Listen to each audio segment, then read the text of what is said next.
Thank you for coming. I'm Simon Rosenberg from NDN and also from our affiliate, the New Politics Institute, which has been an organization looking at changes in media and demography and how they were creating what we call a new politics. And for the last several years, NDN has been, and its organizations have been making a big argument to the public that there were three big changes going on in the life of the nation that were birthing what we call the new politics. They were the development of a new governing agenda that were changing, that was obviously setting a new course for the country and for the world, that we were going to have to, for progressives to succeed in the 21st century the way they did in the 20th, that they would have to develop a new argument and a new governing agenda that met the challenges of today. We've also seen huge changes in media and technology that are fundamentally changing the way that we communicate and advocate and organize our politics and our government. And third is that the demography of the country is changing. We're not going to get into that too much today, but I think we're going through what may be the most profound demographic transformation in our history since the arrival of the Europeans here on this soil in the 15th and 16th century. And that we believe that taken together that these three big changes, new governing agenda, the new media technology, the new people of the 21st century, we're creating what we've been calling a new politics. And I think that when you reflect upon what's happened in the last few years, the greatest example of that is the remarkable and inspiring Obama campaign and how they really understood, I think, and built an entire argument and campaign around these vast changes that are going on here in the United States, but also all around the world. I mean, many of the things we're talking about today are universally applicable, as we will be seeing probably in the lifetime of this presidency, particularly as we all hope Barack makes it through 8 years, that essentially all the world will become connected in some point in the next 5 to 10 years. Largely it will be probably mobile devices as opposed to what we consider to be the traditional internet in the United States, the way that we think about this. And that I think the exciting moment, and one of the reasons I'm so excited about this event today, is that I think for everything that we have seen, we're really just at the beginning. That this, the velocity of change is increasing in many ways with the media and technology environment that we're in, and that we are going to hit, I think humanity is going to hit a key tipping point at some point in the next 5 to 10 years where we will be all connected as never before. And that, that if you want to think of it as sort of the printing press on steroids, or I guess steroids are not cool these days, but printing press on, my kids actually know about it, so I know it's not cool. But we're seeing where if the printing press was a way of democratizing knowledge that allowed average everyday people to access wisdom and knowledge in a way they hadn't before, I think when the world is all interconnected as never before, I think we really are going to see, I think, this huge change in sort of who we are as a people. That's going to be happening very soon, right? That's going to happen hopefully in the first term of Obama, but certainly in the second term. So with us today is somebody who has pioneered and thought about all of this and executed and managed and pulled about. For those of us who talk about this every day, there's somebody who I think that we all look to as the guy who really put it all together and helped manage what was a team effort. And I know the Obama people are very good at saying this. It was lots of people that were involved in bringing about this magical campaign and the way the internet was able to harness the passion and power of millions and millions of people. But there was one guy in charge of the new media effort for the Obama campaign, Joe Rospars, who's with us today. And I, for one, am very excited that he's here. Joe, thank you for taking the time. I know how busy you are.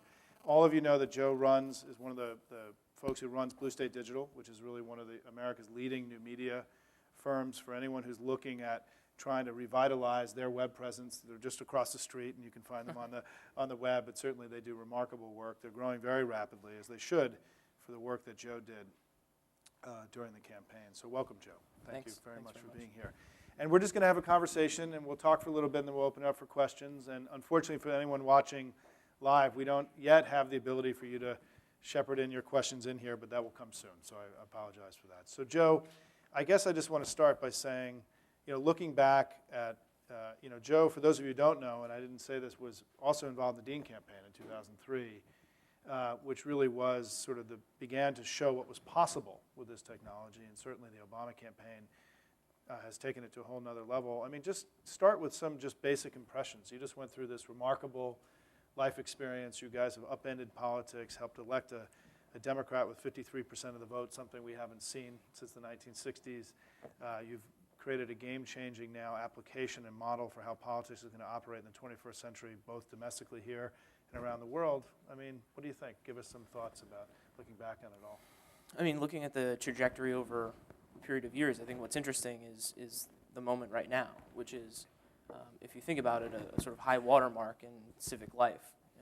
As people engage through technology but really engage with each other personally. We saw a lot of, anecdotally on the campaign, people meeting their neighbors for the first time through the events that were happening locally. By distributing the power down to the grassroots folks in such a broad effort as a campaign, people were coming together with a sense of common mission in their communities in ways that I don't think they had been as empowered to do in the political process before.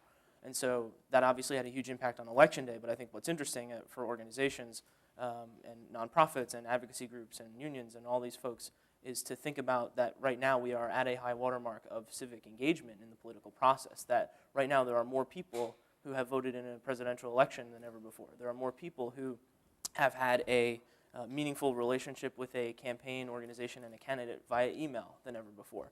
There are more people who've made a political donation of $5, $10, $20 than ever before. And that's a really interesting landscape for, I think, not just the campaign's successor entity Organizing for America, but also for candidates and for grassroots folks themselves who are running for mayor and city council and things like that to look at. Because I think it's a moment of incredible opportunity and promise for civic life. And that was... So is it a high water mark, or is this the beginning of a whole new way? Hopefully it's the beginning of something, because as campaigns become more bottom-up, as organizations become more people-focused, as they realize that it's not the people in the conference room that matter, it's the people that are out there who get the email or who are organizing on the ground that matter. I think there's an overall sort of improvement in the civic life in this country and around the world as folks are doing it. And it's a special thing. The more organizations, more campaigns are sort of following that philosophy, which comes from Barack Obama himself. His background as a community organizer, that was like electricity through the campaign, from the senior staff down to the field organizers and volunteers, that people could come together in a very local unit and have more power together than they would otherwise alone. It's a very special thing, and hopefully it's something that people will continue with.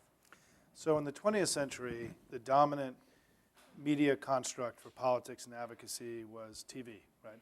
And what TV wanted was to create couch potatoes. And the goal of television, really, if you think about it, was not to create involvement and engagement, but to have you consume a message sitting in your living room with no mechanism to touch and to engage. And it seems like in this new political age that we live in, the barrier to entry for civic engagement has been lowered very dramatically. Campaigns are now 24/7, 365. They're always on, right? I mean, the question is, Joe, do you think that this is now, do we believe that we will see not 4 million donors in a future presidential campaign, and whatever the number is, 10 million plus on the list, but do we think that there's an opportunity to see campaigns in the 21st century with 10, 15, 20 million donors, 30, 40 million people on a list, or is that sort of internet pie in the sky?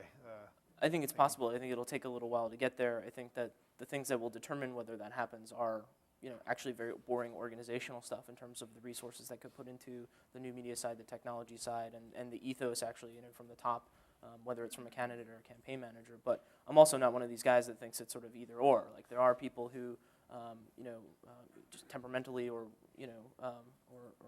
ideologically don't want to be involved in the political process that much. I mean, we still have about half of people voting, and so I think there's room and innovation to grow on the sort of larger conversation happening with people, just as I think there's room to grow on the sort of number of people instigating the conversation.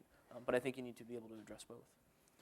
So looking back at the campaign, Joe, what was the most surprising thing to you about, other than winning, perhaps, and having the guy be a block away in the White House now with all your friends? But what was the most surprising thing, and perhaps also the most disappointing thing as you look back? The most surprising thing was that people were so ready to do it, and people, on the very first day. That was the most surprising moment. Was the very, very first day when we launched the site. Around midnight the night before, and sort of people started flooding in. We weren't really expecting that many people to sort of discover it as we were working out the kinks, but we wound up having sort of getting comments on the blog about what was working and not working, and people had a very sort of all hands on deck feel about it. But then the next day when he gave his announcement speech and sort of asked people to come together and do this together, they came, and we had 1,000 grassroots volunteer groups pop up in the first 24 hours in places like Iowa, New Hampshire, South Carolina, but also in Idaho and Virginia and North Carolina and Indiana. And what we saw was that as we went further into the campaign, into the later primaries, where we were sort of putting staff into states no one ever expected that there was going to be a campaign, and even in the general election, when we were competing in states that hadn't been contested in 40 years, that the most active grassroots volunteer groups that we saw in all these states, Virginia, North Carolina, Indiana, were groups that were actually started back on February 10th, February 11th, 2007. And they had gone through, added more leaders and cultivated a larger cadre of people who were really the organizers. But the core construct of these groups and the sort of bottom-up tools that we gave people was still prevailing even at the end of the campaign, and even after an integration with a very sophisticated traditional field operation. I mean, it's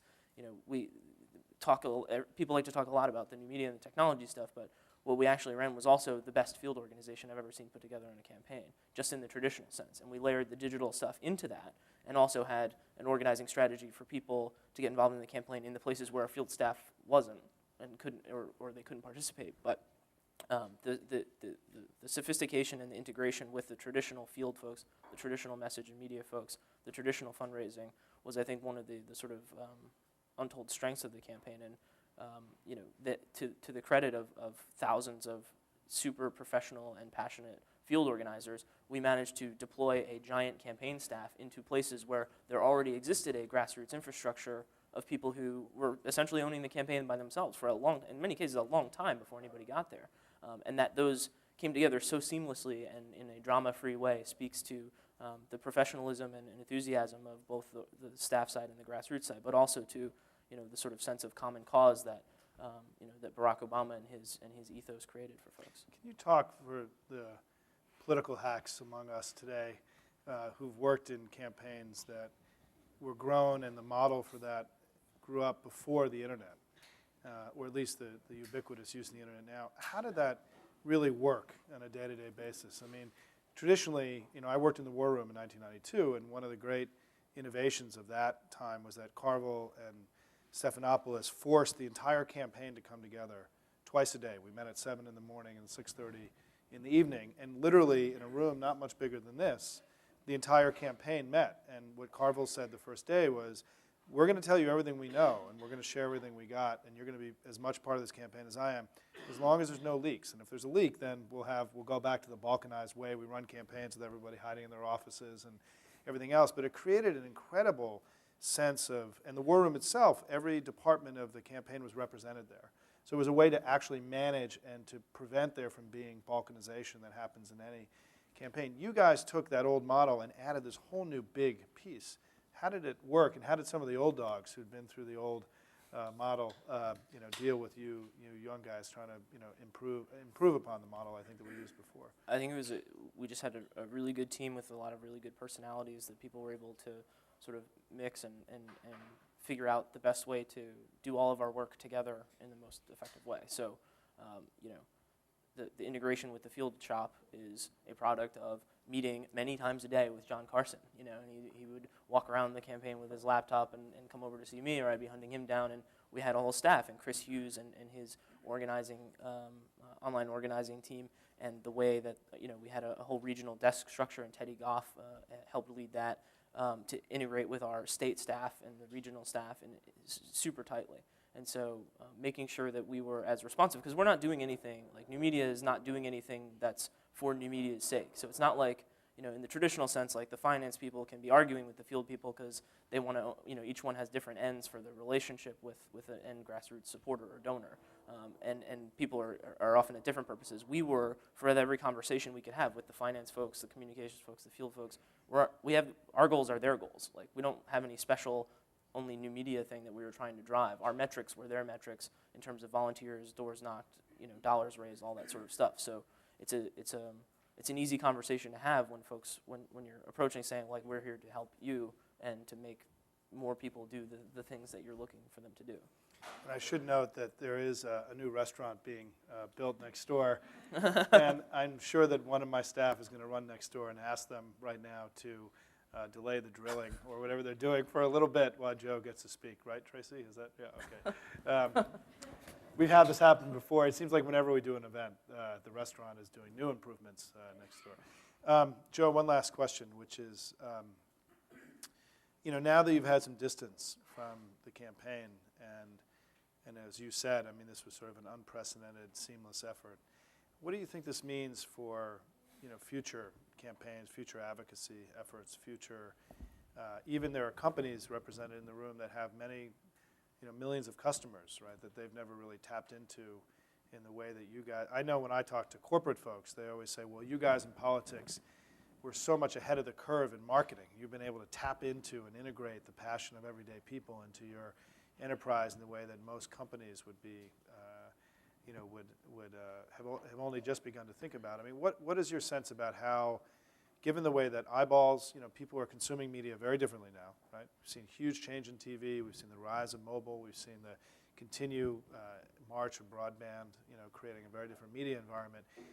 Project out the next 5, 10 years. How do you think, is this bottom-up style now, is this the next wave after broadcast, which, is this post-couch potato, or is this going to be just one of the options we have going forward? I mean, I think that the organizations and campaigns and advocacy groups and whatever that are going to be effective are going to do all of these things in the most innovative way. And even just within broadcast, like, I'm not the guy on that stuff at all, but making sure that's more targeted and segmented, all that sort of stuff. There's innovation within each of these buckets that can be done, and it's doing all of those things well that I think is the key. So it's not, there's a lot of organizations we'll go talk to, and they're agonizing over, like, well, should we keep doing our traditional, field stuff, or should we just have all this online stuff be the thing? It's like, you're probably screwed either way. That's not really what you should be thinking about. It's about how to layer in the digital piece to the traditional stuff, as well as create other opportunities for where your traditional operation isn't reaching. And so doing both and doing them better is sort of the answer. So what you're saying is that managing any enterprise like this going forward is going to be hard. Yeah, and it's hard, but also there's the website and the internet stuff can't be somebody's cousin in the basement in college or something like that. Like, there was I was senior staff on the campaign, and I could argue with the finance director and the communications director and the field director, and sort of have to be able to bargain all of that stuff out. And I didn't get my way all the time, they didn't get their way all the time, but with strong and smart leadership at the top from David Plouffe and others, we were able to sort of come to bargains and strategies and tactics that wound up making the efforts of all these different pieces greater than the sum of their parts. And so things like Dinner with Barack, is a fundraising campaign, but also a message opportunity to show an authentic side of the candidate. It is also a list building opportunity for folks who don't make the donation or just give $5 who wouldn't otherwise, and then they become leads for everything else. So it's it's finding the sweet spots of sort of marketing campaigns and interesting initiatives that can tap on all three of these through the digital space, because at the end of the day, the person on the end of the email or on the end of the phone or on the end of the website doesn't care how your organization is structured, that the finance people are siloed from the field people, and that they're not even talking to each other about the communications that they're sending out to each other.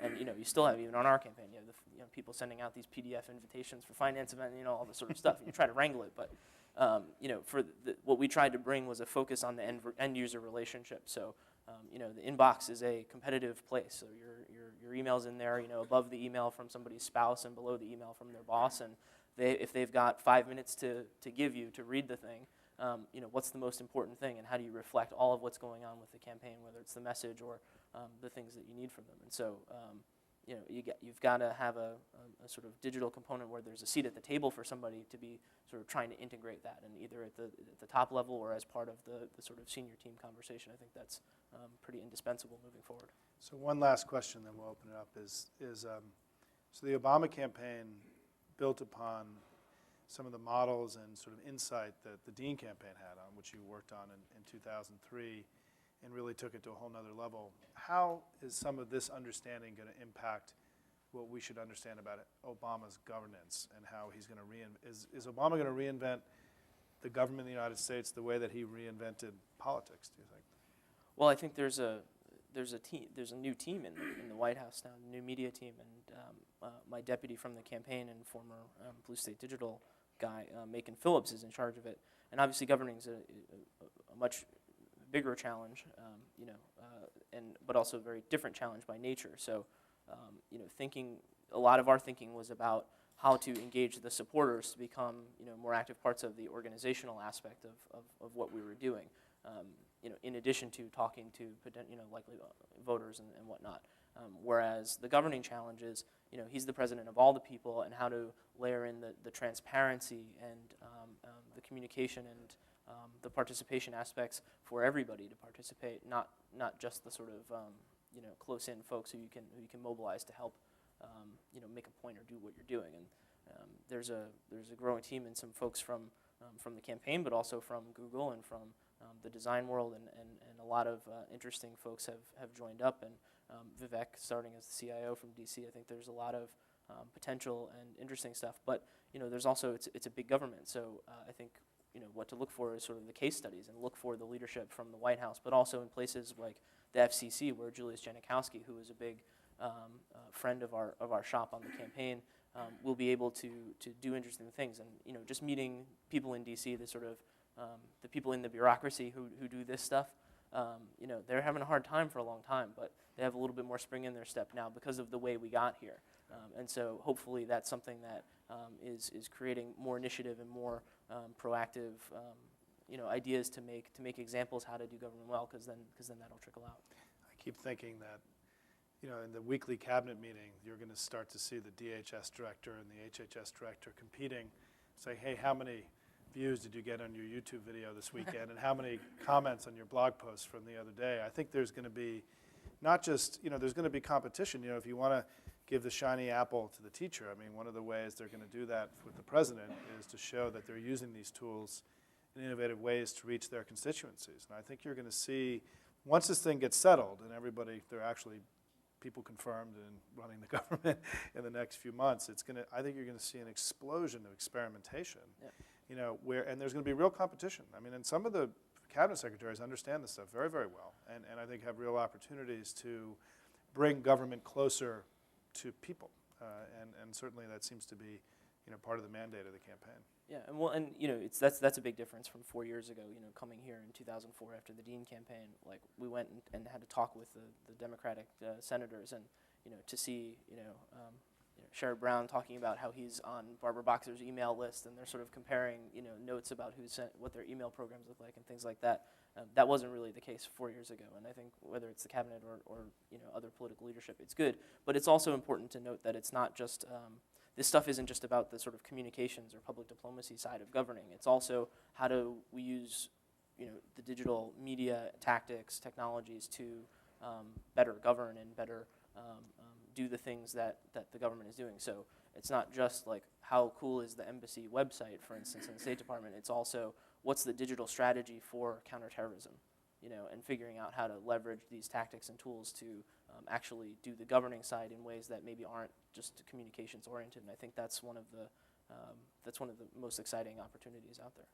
So we just got through 15 or 20 minutes without actually mentioning the word Twitter, which I thought was I'm pretty proud of. But we're going to open it up. So do we have a mic? And what we'd like to do is raise your hand. Jake back here will call on you. And remember, this is being recorded, so it will be on YouTube forever. So just behave in your questions. Yes. Hi. Should I stand up? Stand up. I'm Jonathan Stein from Mother Jones Magazine. I thought I'd ask you about your opinion on the way in which the two parties are using new media today. Michael Steele has had some well-publicized stumbles. His plans for his new website have been panned, and his top in-house new media guy, Cyrus Crone, just left the RNC. And on the Democratic side, Organizing for America is just starting to get going. It kind of got a late start, hasn't really made an impact yet. Interested in your thoughts on both sides. Well, Blue State won't be replying to the RNC's RFP for the website. I guess in some sense it's good if the Republicans start getting their act together and becoming a little bit more bottom up. I think that the policies that their leaders would advocate for will have to become different if they're become more of a mass movement and organization that involves more people. And I think that would move them further away from the very tough right-wing stuff that their leadership currently advocates for. But it's also, again, going back to Obama and why the campaign was successful, is that ethos has to come from the top, and if there's not leadership that really believes in bringing people together to in common cause for the issues that you believe in or the direction you want to take the country, at some point, if you're not doing that, it's all sort of smoke and mirrors marketing, and it remains to be seen how the Republicans will sort that out.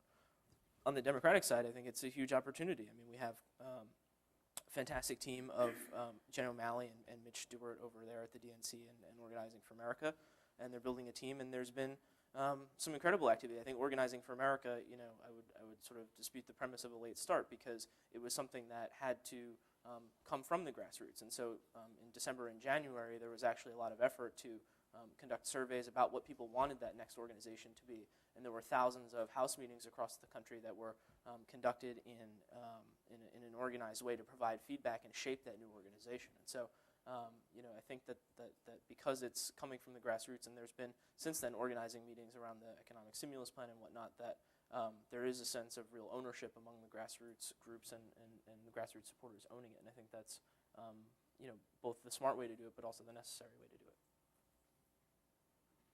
Yes, sir. Simon already took some of my best questions.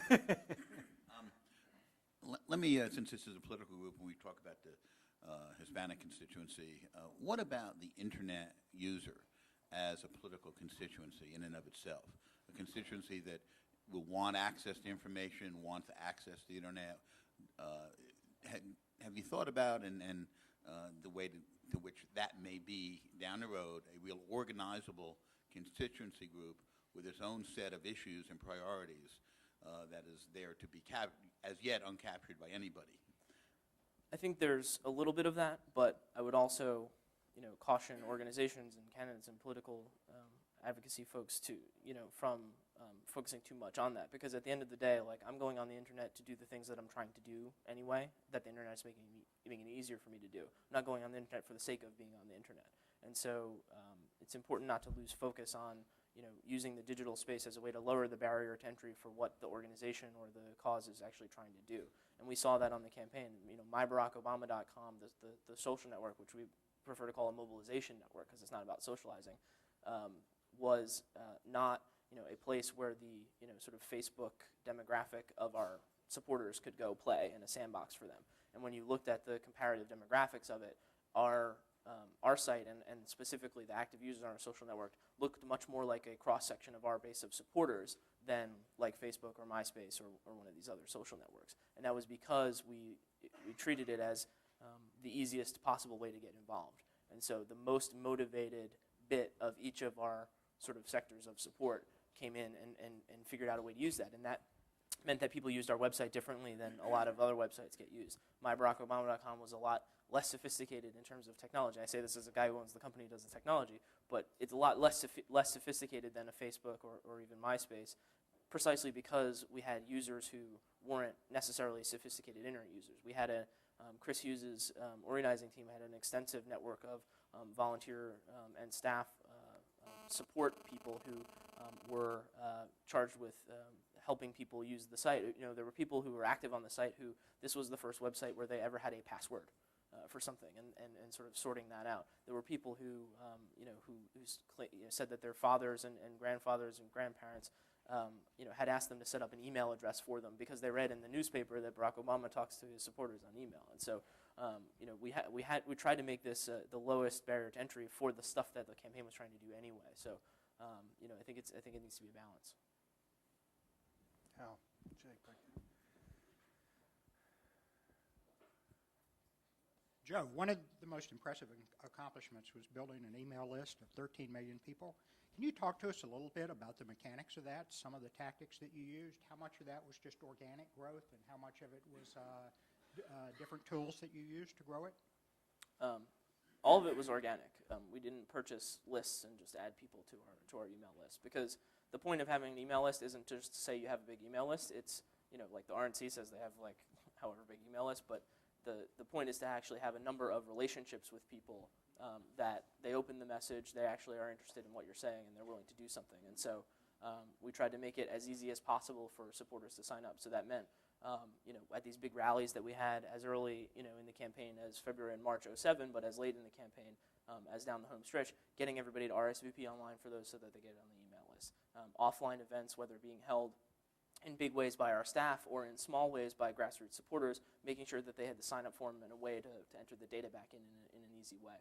So making the sort of data collection mechanisms across an organization as easy as possible and sort of required was the way it went in. But also just people coming to the site, making sure that it's very easy to sign up there, online advertising, when as viewed through the prism of list building and not through persuasion was also a big part of it. Yeah, yes. Hi, I'm Cindy Samuels. I have a kind of temperamental question to ask you. When I worked at iVillage, one of my bosses said to me, "You can't do work like this unless you love America," and I don't mean the flag, I mean the people. I wonder how much of your success was because you guys never looked at the constituency like some other level of people, and whether you think that's transferable. And also, that goes with temperament altogether, and the way that you all work together. That takes more than ambition to do that. It takes a kind of temperament. So how transferable is all of that, is what I'm asking you. I mean, again, it comes down to the leadership. I mean, Barack Obama as a community organizer can't do anything by himself. He needs to get the people into the room and get them to act together. And that's, a lot of what we did was trying to empower folks, but also just get out of the way and give them the tools to do what they were doing. And to tell their story. We viewed ourselves, part of our mission was to just document what was happening with all these folks taking control of the campaign themselves. And so whether it was on our blog, led by Sam Graham-Felsen, or through the video team led by Kate Albright-Hanna, we spent a lot of time telling that story. A surprisingly small percentage of our YouTube videos in the campaign YouTube account have anything to do with Barack Obama or feature him in any significant way. Same thing with our blog content. And I think that obviously the initial spark of that has to come from the core of the organization, but there are also a lot of things you can do and resources you can spend to keep telling that story over and over again and to project that ethos as much as possible. Joe, can you?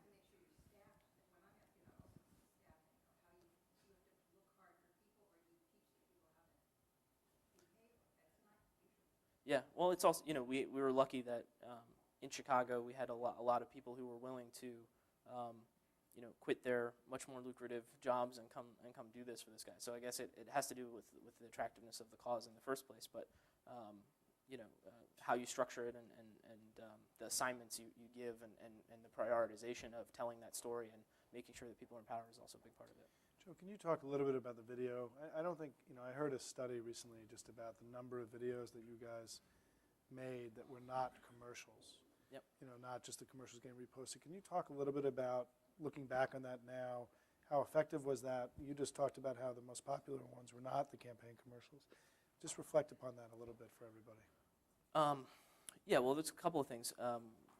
We, at the beginning, thought that there was an opportunity to speak to a different audience than campaigns traditionally speak to. So campaigns think of themselves as producers of content for the press, and so that's press releases and media events and conference calls and things like that, research documents, things like that, and then also for the sort of undecided voters with speeches and sort of the earned media piece and whatnot, and the campaign mail and whatnot. But we thought that there was an undervalued audience of the support base and the sort of people who are sort of in already, but can be more in and be willing to be turned into these advocates and donors. And so we got into the content business in a way that was bigger, that was different than advertising. Like advertising is necessarily, no matter how good your ads are, is necessarily an interruption of the thing that people are actually want to watch. And so we tried to create content that was in and of itself attractive to watch and would actually be worthy of advertising in it. And so that was our core of the written content that we did for the web and the video side. So and it went spoke to the way we staffed it was to hire journalists to do it. So for the writing side, we stole Sam Graham-Felsen from The Nation magazine, where he was writing features. And he brought an editorial vision, but also a polish and a storytelling to the written content that you don't get from just sort of having your blog be written by somebody who spends most of their time writing, press release style or something else. And so for the video, we hired Kate Albright-Hanna, who I had met on the Dean campaign, because she filmed the Dean documentary for CNN and made that. And so she came in January '07 and said, I want to make a documentary about the Obama campaign. And I said, well, no, but how about you come do this inside? And it wound up, after a couple of weeks, she, with the mission to tell the story and create content about what was happening out there, not just to tell the story of Barack Obama on the road, although that was a big part of it, and some of the most popular videos are the primary source, full speech stuff that people are just hungry for, the full picture, not through the media filter, but to tell the story over and over again. And she felt, after a while, she said, someone came into my office and said that she felt more free to tell the story of what was happening in the political process and in America inside our unit and the quote-unquote propaganda arm of the campaign than she would at a TV news network and a traditional type of journalism job. And she had more freedom to do that. And so over the course of the campaign, we put up about 2,000 YouTube videos. And there's a very fun little clip from Abby Tatton on CNN in the waning days of the election, just seeming bewildered and a little angry that we were putting out so many YouTube videos that it was difficult to keep up with, because we had cameras in different states. We had small new media operations in the States, and we tried to find sort of jack-of-all-trade folks who could work a camera and edit the video and do email and sort of project manage all of what we were providing from Chicago. So we produced a lot of videos that told that story and tried to reflect the two-way nature of the campaign. So even if somebody didn't get to participate in the national canvas that we had in all 50 states, we could show them the video of these boxes being shipped out to like Wyoming and Idaho and places where grassroots supporters were going to get the literature and the lists of doors to knock on, and then to wrap it all up and show what happened afterwards. And that was a key part of the content, was really the glue that held the relationships together for both us, the campaign and the supporter, but also validating the relationship between the supporters themselves. And how big was Kate's staff? Initially, very, very small, Kate and a couple of others, but over time we grew, and one of the benefits of the general election was just having the space to bring in a lot of very talented volunteers, and thinking of volunteers as more than the, stamp these envelopes for us kind of volunteers, but hey, you're a sick motion graphics designer, we could really use you, and like polish up our videos, or documentary type filmmakers around the country who could cover events for us and things like that. So it was a relatively small staff, but we leveraged a lot of high-end volunteers and relationships around the country. More questions? Jake, what do you got? You got somebody back there? Hi, my name is Amy Harder. Can you compare and contrast what you think Organizing for America will be like in the next 4 years with that of Obama's campaign, and what kind of activities, how they'll differ with one trying to get somebody elected versus continuing that grassroots support? I think that the fundamentals of the relationship between Barack Obama and the supporters, and between the supporters themselves, didn't change on Election Day. Like, Election Day was a milestone, but that was the entire relationship was formed around this notion of actually making change together, and that's something that you don't sort of have an election and then it all happens by itself. So I think that people are eager and hungry to be involved, and I think we'll see over time the different innovations in terms of tools, but also tactics and strategy to get people involved. I think it's not it's easy, especially after the election's over, to think that the conversation in Washington is the conversation that's happening, but it's not. Like, there's a conversation out there happening, and I think that the opportunity is for these grassroots groups and the supporters out there who are interested and invested in the agenda to continue leading that conversation outside Washington with folks, and I think that's partly why he's traveling, outside DC and whatnot. But those conversations are happening at a local level, and I think they're more effective when it's your neighbor, it's your friend, it's your cousin, it's your family member who's having that conversation about those issues with you. And I think that's helping a lot of folks who perhaps weren't in the campaign or perhaps didn't even vote for Obama to make sense of what's going on now as these issues are coming up. Up here, Jake, you want to? Oh, you got it. Hey, Rob. Yeah, Rob Stein. Joe, thank you for everything you've done. I have a question for both Simon and Joe. Help us understand the complexity of a wired future. Let's imagine that it's 2016 and the right has become as sophisticated as progressives. The Republicans and Democrats are wired up to their eyeballs. And there are literally tens of millions of people who have instantaneous access. So we have ubiquity and instantaneity in our political system. What are the challenges, difficulties, dangers for democracy, for governance, for leadership in that world? I know, you go first.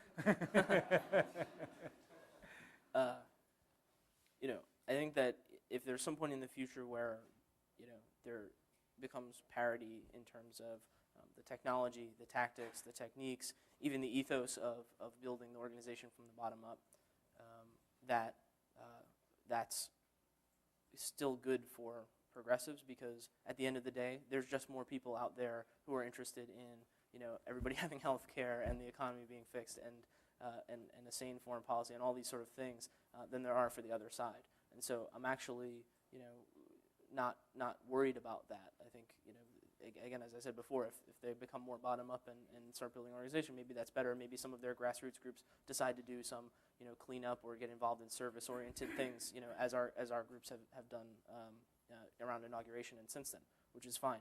But the reality is that, we've just got to keep our house together and in order and not think that, I don't think we're,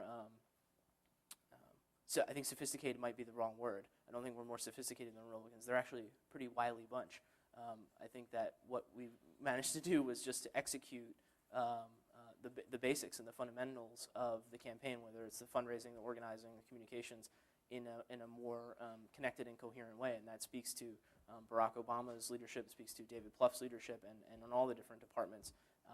And just getting that right, like I think probably in the last 2 elections, there were more people out there willing to be organized than who got put to work. And so every organization, whether you're Republican or Democrat or nonprofit, if you've got 10 people in the room, what do you ask them to do? And how many of them can your organization actually put to work that day? And I think we put together, we put more of those 10 people to work than the other guys. But I think also the raw numbers in the future, even if they manage to reach how the same techniques to put them to work, our raw numbers are just bigger. And if we keep putting more people to work, we'll keep winning.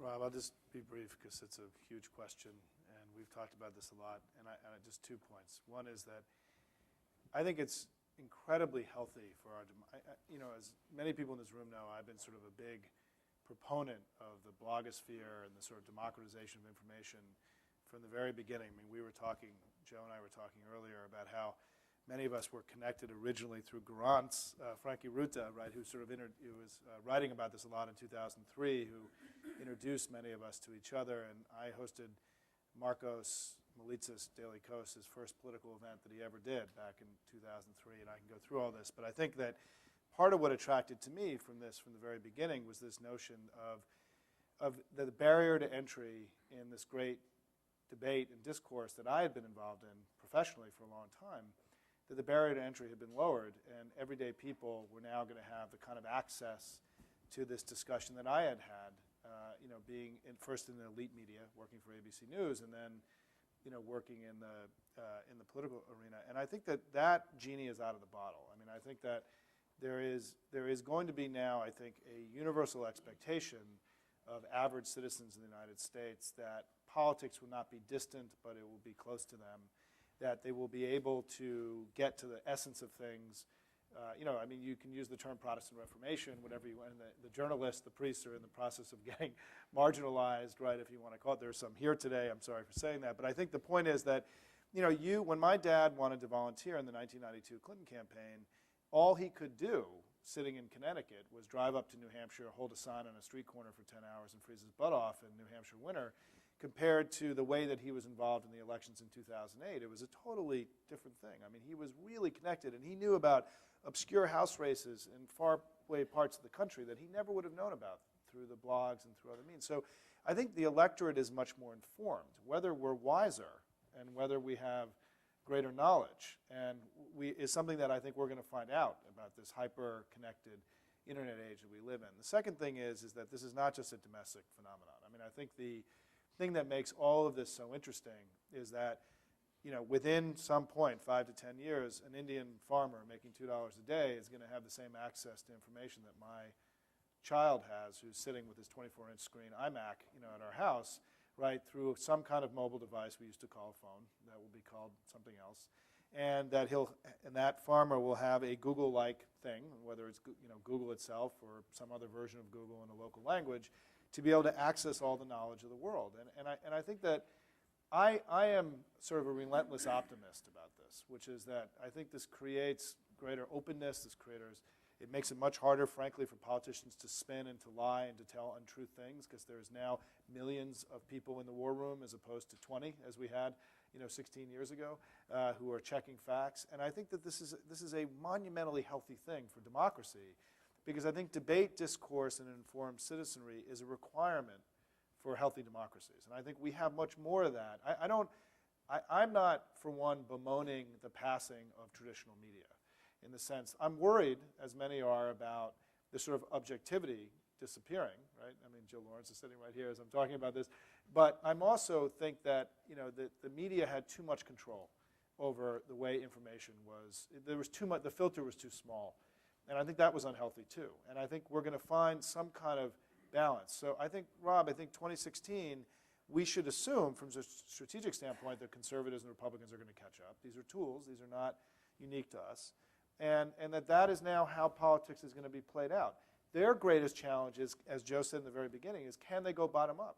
Can they actually get closer to the American people in a way that brings them closer to the rest of the American people? I mean, it could be, I think that this was fitting that this happened on the Democratic side first, because in theory, our philosophy is a people-based philosophy that wants everybody at the table. We want to be all in this together. The conservatives don't think that way. They're not an all in this together party, right? They have a top-down, more hierarchical understanding of the world. And I think that's where this culture is going to clash. And they've got a lot to work out. I mean, Michael Steele, that little buzzer in the back of his head, if any of you saw the Saturday Night Live skit, I mean, this is a huge cultural shift that they're going to have to go through, I think, to take advantage of these tools. And certainly, it's hard to see the leadership in front of us in the next few years that will be able to really do that. Certainly, it will happen, though, over time, one would imagine. Other questions? Yes, here. Jake, going on. Did I skip you guys? No. Do you want to? Sam Bleacher. I have two questions. The first is, did you do any stratifying of your message according to people's contributions or their demographics or ethnic? What did you do internally with your messaging in those regards, or was it just all wide open, everybody saw everything? And the more difficult question, if you are selected to do exactly the same job that you had in 2008, in 2012, how would you do it differently? The answer to the first part is yes, but based on what people did for us or what they responded to or what they liked, we tried to give them more of that and walk them up the sort of escalator of leadership, actually. If somebody's made a lot of phone calls for us, they would get a contact, to help organize other people to make phone calls. And same thing with donations, based on what motivated people to donate, they would get different kinds of fundraising. As people who never donated would get all kinds of things thrown at the wall to see what would stick. In terms of the next time, it's whoever has that job, it's going to be. It's still a lot to do. We had a list, if we had a list of 100 things we wanted to do with the technology or to try or to test, we probably got to do or try 15 of them. And so that's part of the challenge for Organizing for America, but also for whatever the next campaign looks like to keep going down that list and to add new things to the list. I mean, it wound up being a challenge, less about thinking of new things to try or innovate with, but more about having a really thorough discussion about what were the ones that were worth trying. Because of limited resources and a limited amount of time. I don't want to give anybody any ideas on the other side,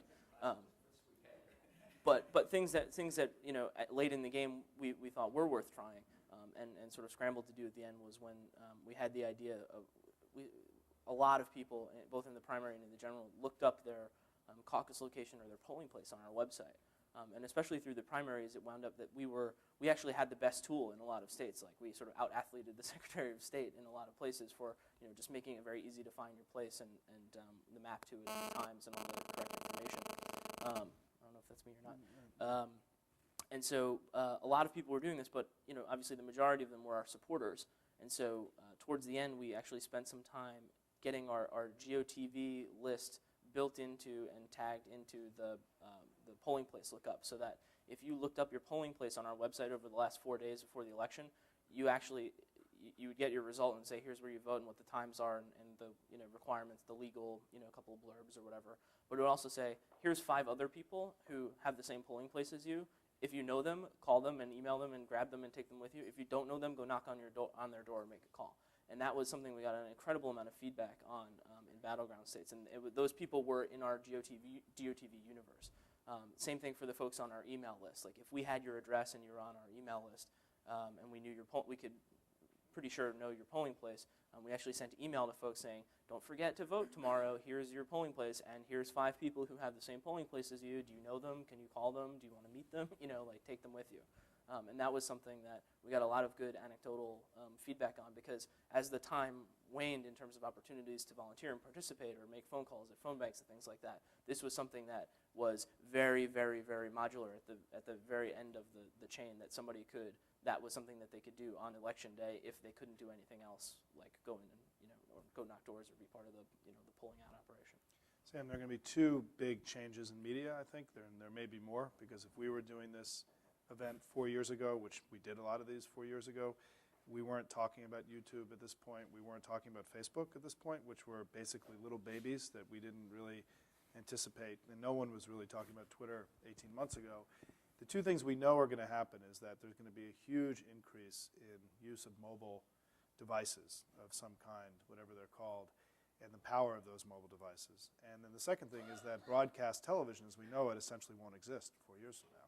And that we've hit a tipping point with television. I mean, tipping is, TV viewership is increasing, but the broadcast part of television, the thing that we all grew up with, ABC, NBC, CBS, essentially is not going to exist in 2 years, or 4 years, the way that we know it today, right? They may, NBC is already moving now to this 10 o'clock Jay Leno, every night, sort of eliminating the 10 o'clock slot for creative programming for the first time in 50 years, right? I mean, we're really seeing huge change. And so the dominant medium that many of the people in politics grew up with, television, broadcast television, and the quick stat on this is when I graduated college in 1985, 90% of anybody watching watching a television was watching live broadcast television. Today it's a third. Right? And my kids, my 6 and 8-year-old kids, don't understand the difference between live and recorded TV, and virtually nothing that they watch other than sports is actually live. I mean, virtually nothing that they watch. My 8-year-old son is better at using the DVR, controller and recording all of his shows in secret, right? Than we are. And I think that, so I do think that we're going to see really game-changing tool change, this cycle the way that we saw in the last 4 years. 2 that we know about, others that we won't, that we can't anticipate the way that YouTube and Facebook grew up, which makes this thing that Joe was describing earlier is this is a requirement now for all of us who are advocates to constantly be experimenting and testing our relationship with these tools based on our audiences in a way that it wasn't in a much more static media universe in the late 20th century. And so this is a huge management challenge for any nonprofit campaign or anybody who's out advocating, because the velocity of, I would argue, the velocity of change is going to continue to increase and not stay static in the next 4 years, even though the last 4 years were game-changing in the velocity. Let's take 2 more quick ones, Jake. We've got, Thank you. Jake.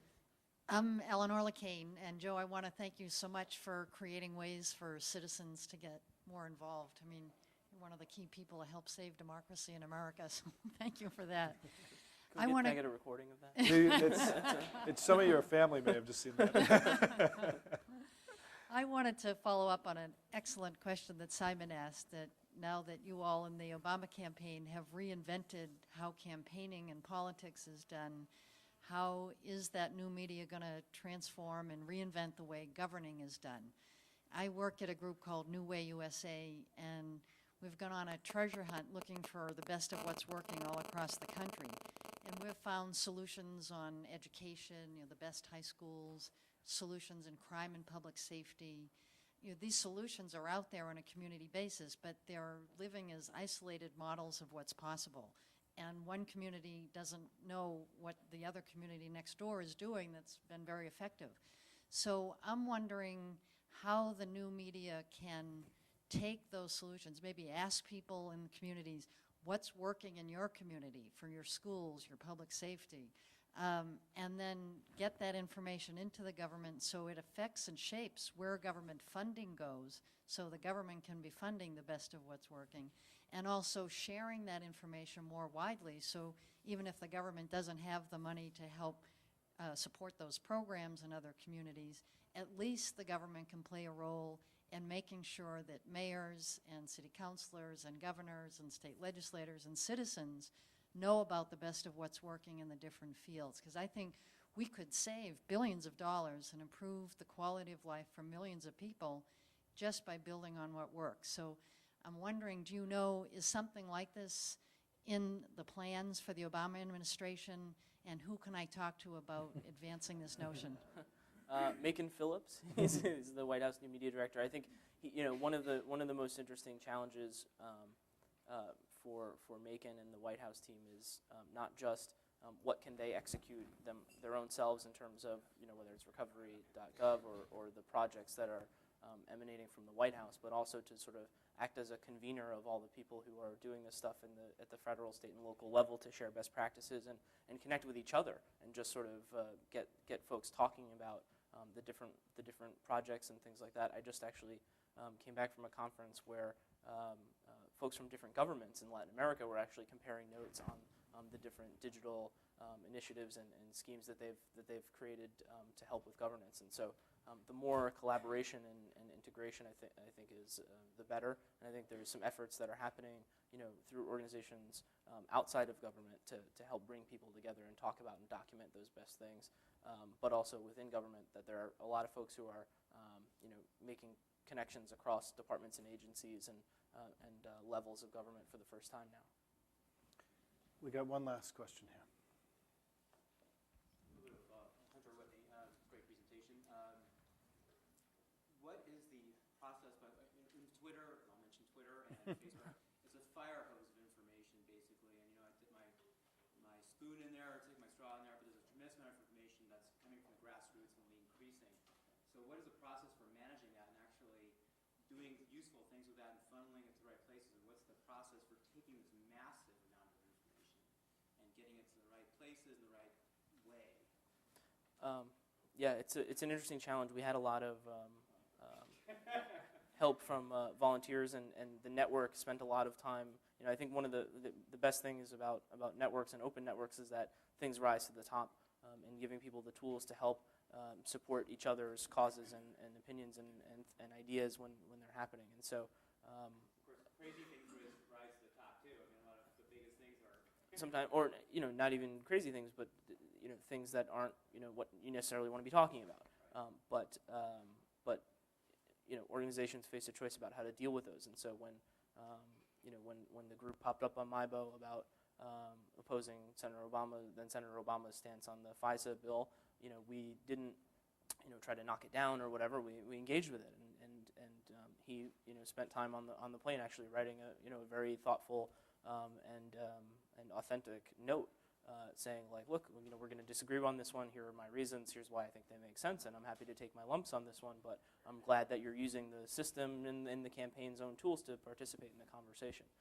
And so, as organizations have to make decisions about how they're going to really engage with both that kind of thing, but also just the general noise. And there are tools that can make it easier. The Change.gov folks used Google Moderator and things like that to sort of structure discussions a little bit, but the main decision is the organization going to be interested or not in what folks have to say. Joe, any final thoughts before we go?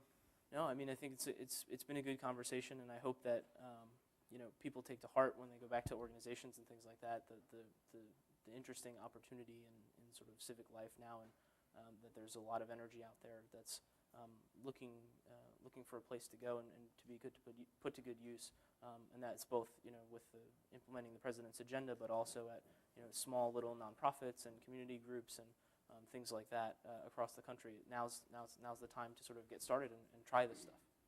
I think there's, we've thought a lot about the fact that Barack's, perhaps his greatest legacy, will be the millions of people who had a much better experience with citizenship over the last couple of years, sort of how you began this whole conversation, that there are now millions of people who may never take an act on behalf of Organizing for America or be significantly involved in the Obama campaign 3 years from now, the re-election, but who will end up impacting their local schools or as private citizens, even if they don't go into this full time, doing things from the taste of enlightened citizenship that they got during this campaign and how people coming together at a bottom-up level could really alter history.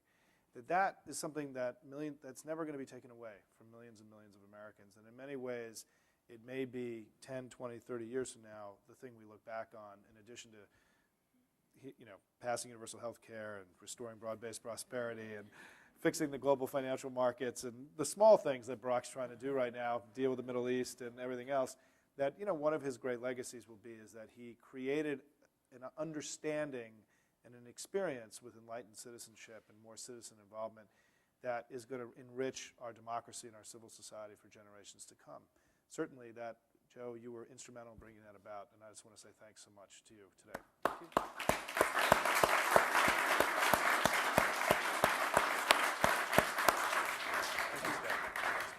Thanks, everybody.